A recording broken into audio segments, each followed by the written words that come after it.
Photo மறைவுன்னு இருக்க, நீங்க உயிரோட தானே இருக்கீங்க? Good question. அதாவதுடா, ஒவ்வொரு கட்சியிலையும் சேர்றப்ப அதுக்கு பேரு தோற்றம், அந்தந்த கட்சியை விட்டு விலகிறப்ப அதுக்கு பேரு மறைவு. அதை தாண்டா ரொம்ப சார்பா எழுதியிருக்கேன். யாரோ 2 பேர் உங்களை அவசரமா பார்க்க வந்திருக்காங்க. ஆனா ஒருத்தர் மட்டும் ரொம்ப அவசரப்படுறாரு. யார் யாரோ எழுத்தாளரா? வறுமையா இருப்பானே? இல்ல.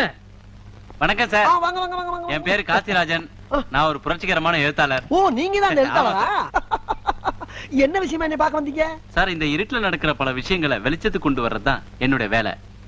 இந்த சமுதாயத்தில் நடக்கிற பல புரட்சிகரமான விஷயங்களுக்கு நான் உடந்தையா இருக்கிறதுனால போலீஸ் டிபார்ட்மெண்ட் ரொம்ப தொல்லை கொடுக்குது. கொஞ்சம் நிப்பாட்டு. உன் மேட்டர்ல டோட்டலா பவர் கட் இருக்க. இருட்டுல பூரா பல்ப போட்டுனா வெளிச்சம் ஆயிரும்ல, அப்புறம் இருட்டு வெளிச்சம்னு குழப்புற. இல்ல சார், இருட்டு இருட்டா தான் இருக்கணும், வெளிச்சம் வெளிச்சமா தான் ஓ இருக்கணும். அப்படியா? ஆமா சார். ஆமா, இவ்வளவு விஷயம் சொல்றீங்க, புரட்சிகரமா எழுதுனீங்கற ஒரு புக்கு கூட நான் படிக்கலையே. கொஞ்சம் இருங்க சார்.